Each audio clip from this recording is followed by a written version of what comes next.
Hello, नमस्कार। देखिए, आज क्लास 12th में भौतिक विज्ञान के अंतर्गत जो हमारा चैप्टर वैद्युत धारा जो चल रहा था, उसमें मैं आपको आज बहुत ही इम्पोर्टेंट नियम बताऊंगा। यह नियम किरचॉफ के नियम से नाम जाना जाता है। यह किरचॉफ का नियम वह नियम है जहाँ पर कभी कभी किसी परपथ में हम ओम के नियम से तुल्य प्रतिरोध नहीं निकाल पाते हैं, धाराएं नहीं निकाल पाते हैं, वहाँ पे ओम का नियम फेल हो जाता है, ओम के नियम का हम सही ढंग से उपयोग नहीं कर पाते हैं। वहाँ पर हमारे किरचॉफ के नियम बड़े लाभकारी होते हैं। कुछ हम आपको ऐसी प्रॉब्लम भी समझाएंगे जिसमें हम दिखाएंगे कि यह समस्या है, ये क्वेश्चन है वो ओम के नियम से नहीं हो सकता, ये क्वेश्चन है वो किरचॉफ के नियम से ही होगा। तो देखिए, किरचॉफ के नियम दो हैं, एक किरचॉफ का नियम प्रथम और एक किरचॉफ का नियम द्वितीय। किरचॉफ के नियम को प्रथम को एक दूसरे के नाम से भी जानते हैं, जिसको हम कहते हैं संधि का नियम भी। तो चलिए हम आज आपको स्टार्ट करते हैं किरचॉफ का प्रथम नियम। किरचॉफ का प्रथम नियम।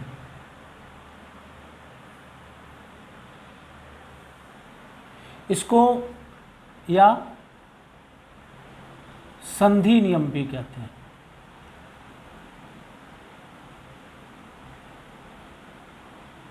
या धारा नियम भी कहते हैं।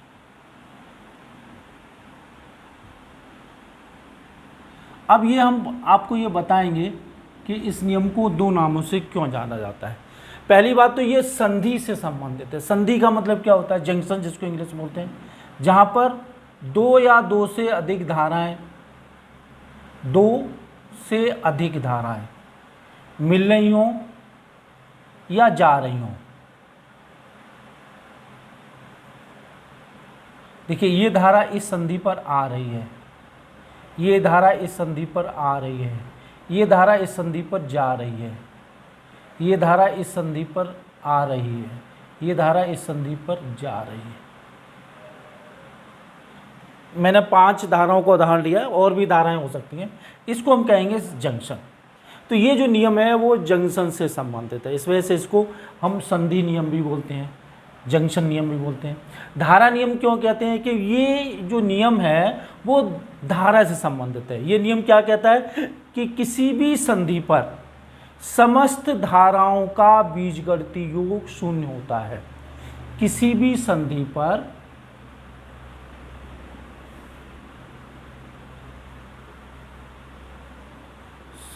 पर समस्त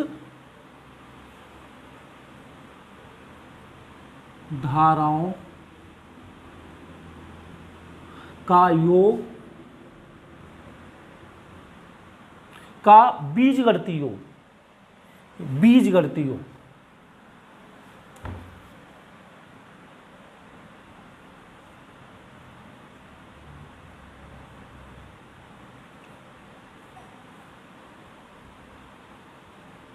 योग शून्य होता है।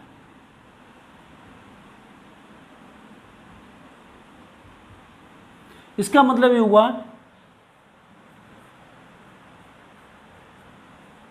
अब देखिए यहां पर ये शब्द कहा गया है बीजगणितीय। इसका मतलब धाराएं धनात्मक भी होंगी और धाराएं ऋणात्मक भी होंगी। धाराएं धनात्मक कब होंगी, ऋणात्मक कब होंगी, ये अभी हम समझाते हैं। तो ये हमने कहा तो ये धारा से संबंधित, इस वजह से धारा नियम भी बोलते हैं। ये संधि से संबंधित है, इस वजह से इसको संधि नियम भी बोलते हैं। अब देखिए, धाराएं धनात्मक कब होंगी? जो धाराएं आ रही होती हैं उनके चिन्ह हम धनात्मक लेते हैं। जो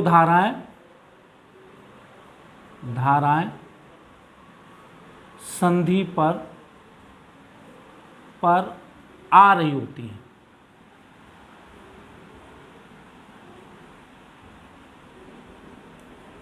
उन्हें धनात्मक लिया जाता है।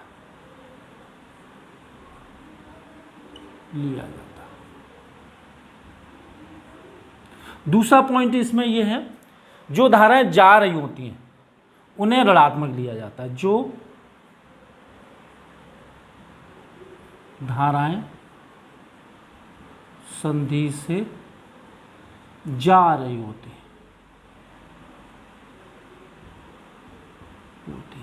उन्हें ऋणात्मक लिया जाता है। अब देखिए, जो धारा आ रही है इस संधि पर, I1 धनात्मक होगा, माइनस प्लस I2 धनात्मक होगा क्योंकि ये आ रही है, I3 जा रही है तो ये ऋणात्मक होगा, प्लस I4 धनात्मक होगा, माइनस I5 इक्वल टू 0।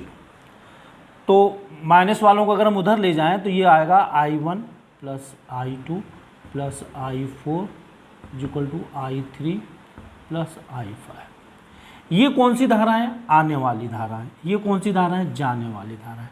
तो इसका मतलब है, दूसरे शब्दों में हम ये भी कह सकते हैं कि किसी संधि पर आने वाली धारा है, आने वाली धाराओं का योग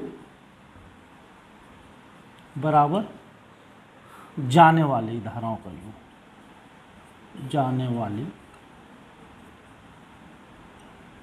धाराओं का योग। तो ये इसकी दूसरी परिभाषा निकली। क्या दूसरी परिभाषा निकल के आई? दूसरी परिभाषा ये निकल के आई कि किसी भी संधि पर आने वाली धाराओं का योग जाने वाली धाराओं के योग के बराबर होता है। और एक मुख्य बात और ये है कि ये जो नियम है वो आवेश संरक्षण के नियम पर आधारित है।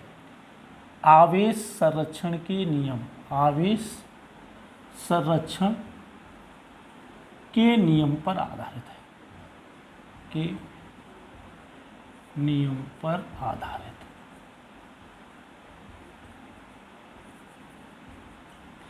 तो चलिए इस पर एक छोटा सा प्रश्न ले लेते हैं आपको समझाने के लिए।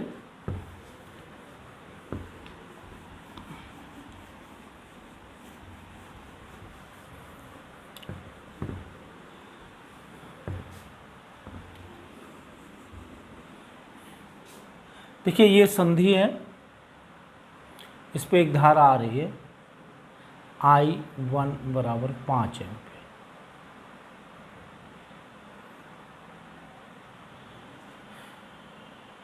I2 बराबर 10 एम्पीयर,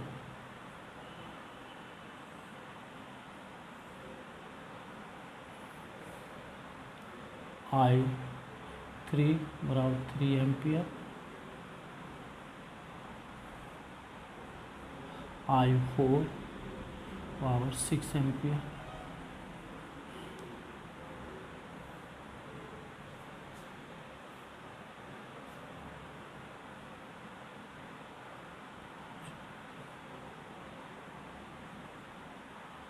I5।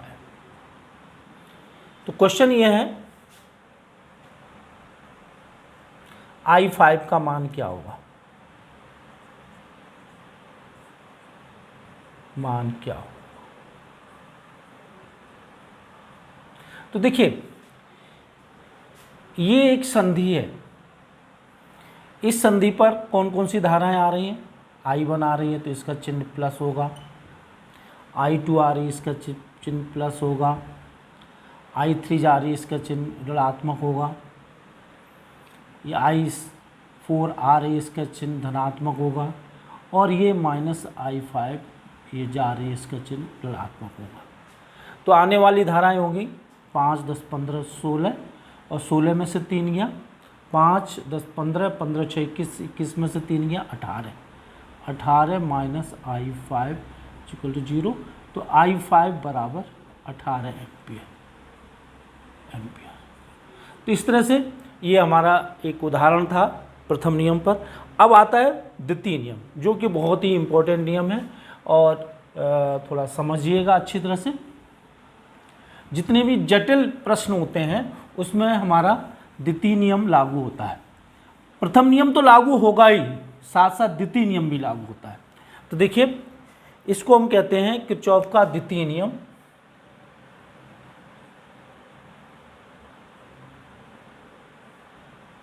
का द्वितीय नियम,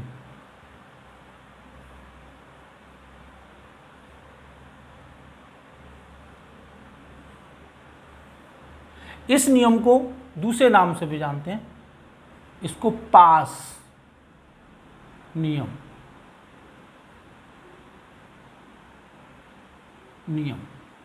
या वोल्टेज नियम।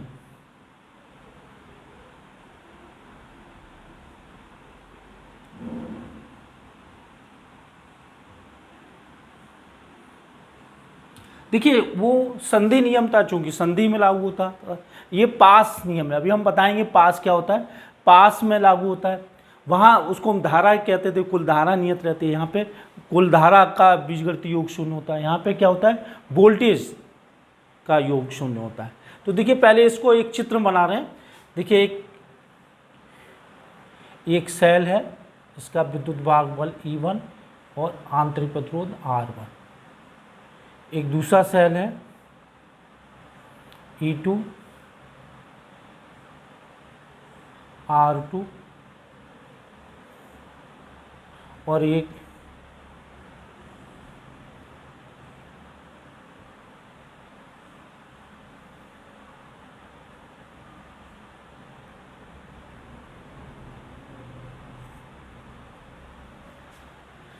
ठीक है, कैपिटल R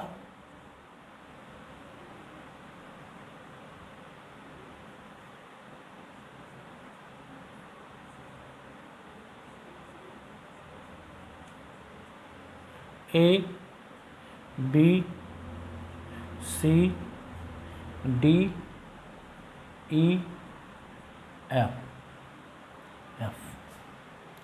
देखिए ये दोनों धाराएं इस संधि में मिलकर हो जाएंगी I1 प्लस I2। ये फिर यहाँ पे पहुँचेंगे I1 प्लस I2 और यहाँ पे I2 और इसमें धारा I1। तो देखिए इसमें एक पास है ABEFA, ये एक जो परपथ है इसको कहते हैं पास, मैस। एक तो पास ये है ABEFA,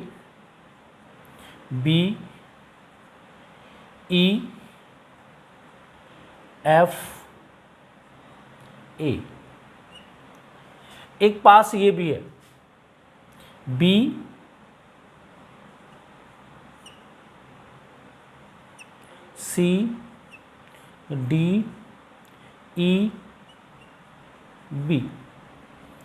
इस तरह से एक पास बाहर वाला भी है, लेकिन अभी हम दो पास ले रहे हैं, एक ये ले रहे हैं और एक ये ले रहे हैं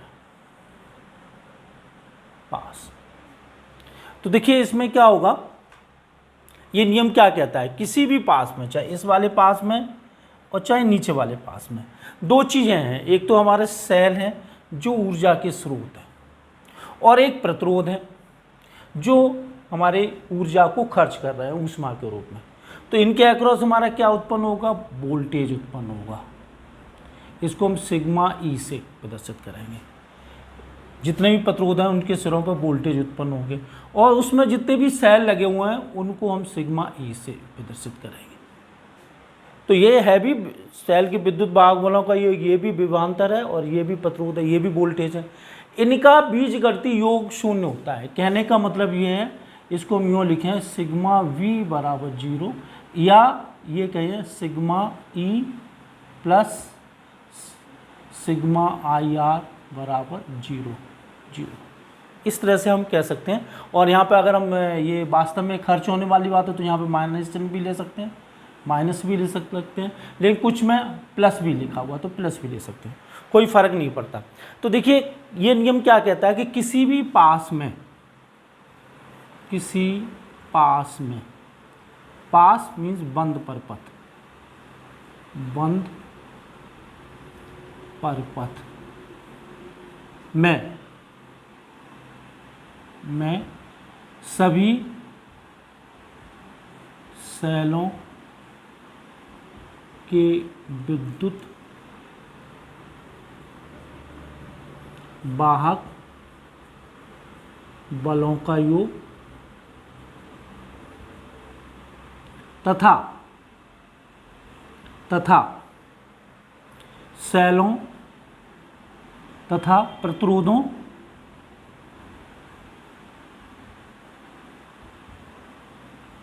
पर उत्पन्न विभवांतर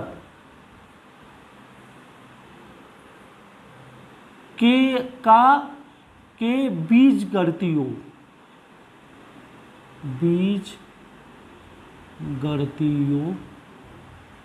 योग शून्य होता है,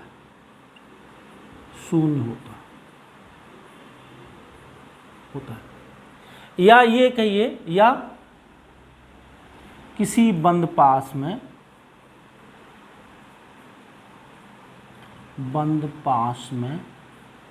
या किसी पास में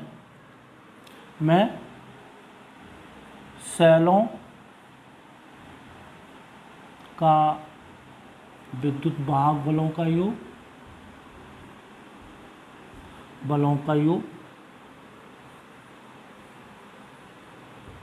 योग तथा का योग प्रतिरोधों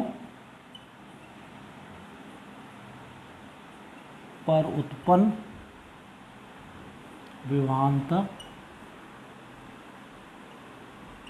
के योग के बराबर होता है,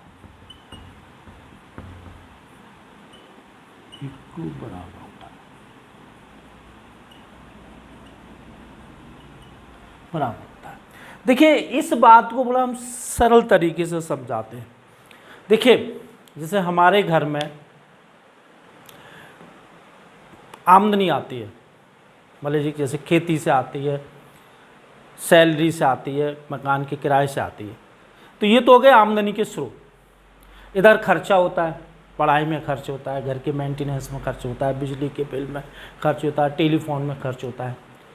लेकिन सामान्य सी स्थिति में हम कुछ आगे के लिए बचाते हैं, तो जो हमारी आमदनी आ रही होती है उसी अनुपात में हमारा खर्च भी होता है। कहने का मतलब ये है कि जितनी आमदनी होती है उतना हमारा खर्चा होता है। तो उसी तरह से यहाँ पे क्या है, ये सेल जो हैं वो हमारे ऊर्जा के स्रोत हैं, जो हमें ऊर्जा दे रहे हैं, और वो ऊर्जा हमारी कहाँ खर्च हो रही है, प्रतिरोधों पर। तो समस्त सेलों का बीजगणितीय योग, यहाँ लिखा है समस्त सेलों का विद्युत वाहक बलों का योग और उन पर उत्पन्न प्रतिभावांतर के योग के बराबर होता है। ये जो नियम है वो ऊर्जा संरक्षण के नियम पर आधारित है, ऊर्जा संरक्षण के नियम पर आधारित,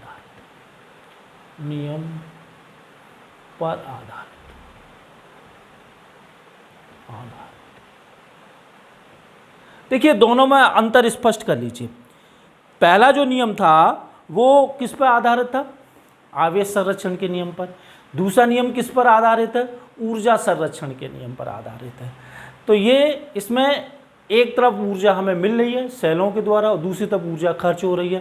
कहने का मेरा मतलब है कि सभी सेलों का हम विद्युत वाहक बलों का योग कर लें और सभी सेलों द्वारा उत्पन्न विभवांतर का योग कर लें, तो जो कुल योग होगा वो हमारा शून्य होगा। अब मुख्य बात ये आती है कि जब भी हम कोई परिपथ लेते हैं तो उसमें हम समीकरण बनाते हैं। हमारा कोई भी परिपथ जब दिया होता है तो उसमें क्वेश्चन ये पूछा जाता है कि I1 I2 का मान ज्ञात करो, प्रतिरोध R के स्वरूप विभवांतर ज्ञात करो, E1 E2 R1 R2 capital R, इनके सभी के संख्यात्मक मान दिए होते हैं। तो अब हम बता रहे हैं, जैसे हमने एक पास लिया उसमें हम समीकरण कैसे लिखेंगे। तो देखिए, सबसे पहले पहला पास ले रहे हैं। उसके लिए हम क्या करते हैं, उसके लिए हम एक परिपथ में धारा मान लेते हैं। देखिए, इस पास को देखिए, पास A B E F A में। अब देखिए, हम एक धारा मान लेते हैं, ये हमारी मानी हुई धारा है। ये धारा कैसी भी हो सकती है, क्लॉकवाइज भी हो सकती है, ये इसमें एंटी क्लॉकवाइज भी है, क्लॉकवाइज, ये आपके ऊपर है, आप कैसी भी माने। अगर ये मानी हुई धारा किसी सेल के विद्युत वाहक बल को घटाए, जैसे इसके सेल को घटा रही है, तो इसका चिन्ह ऋणात्मक होगा। तो हम यहाँ पे इसका चिन्ह लेंगे -E1। E1 क्यों, कि ये धारा है इसको सेल के धन टर्मिनल से निकल रही है, अर्थात इसको खर्च करा रही है, ये सेल को डिस्चार्ज करा रही है, तो इस वजह से इसका चिन्ह ऋणात्मक लेंगे। और ये धारा है, ये मानी हुई धारा है, वो इस विद्युत भाग बल के धनात्मक सिरे में प्रवेश कर रही है, अर्थात इसको आवेशित कर रही है। तो इस वजह से इसका चिन्ह प्लस लेंगे, प्लस लेंगे। फिर समझ लीजिए, अगर मानी हुई धारा किसी सेल को डिस्चार्ज कर रही हो, अर्थात उसके प्लस टर्मिनल से निकल रही हो, तो उसका चिन्ह ऋणात्मक।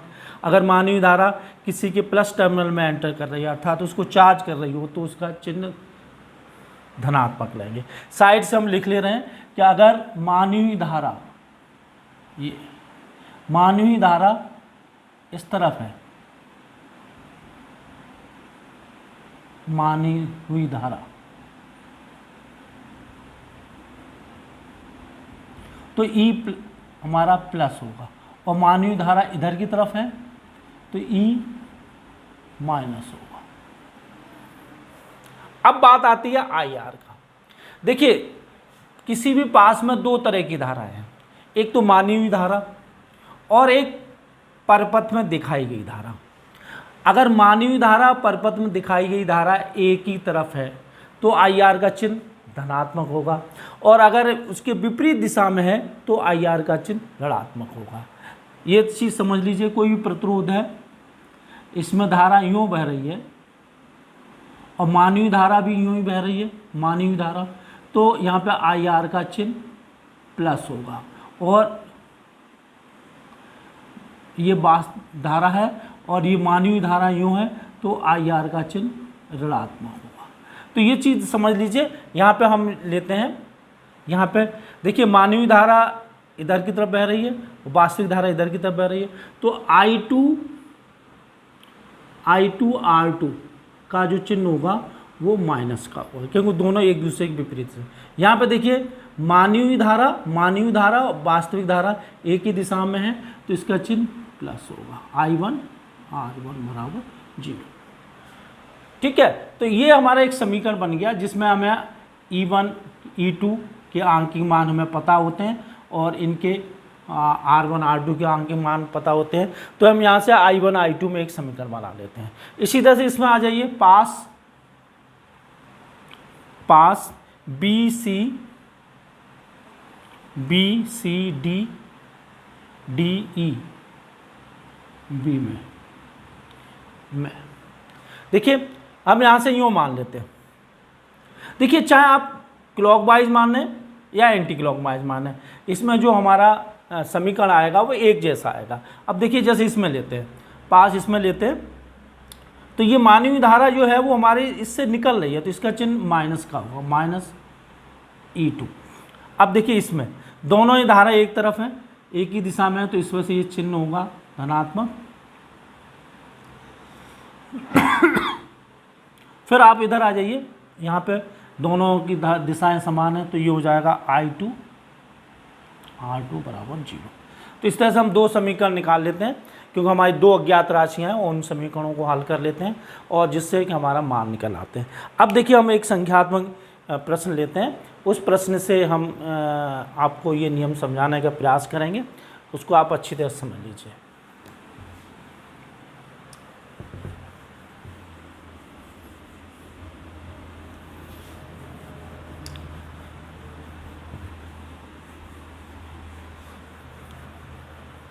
देखिए, एक सिंपल सा प्रश्न है,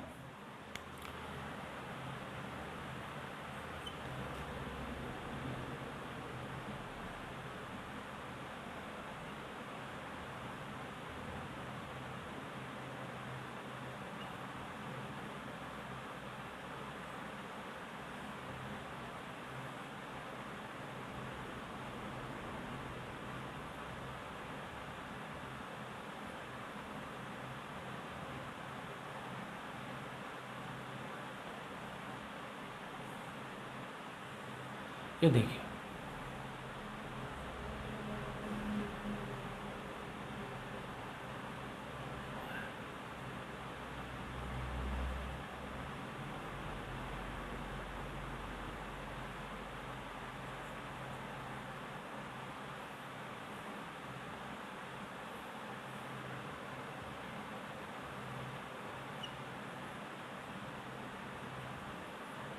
ये प्रश्न है।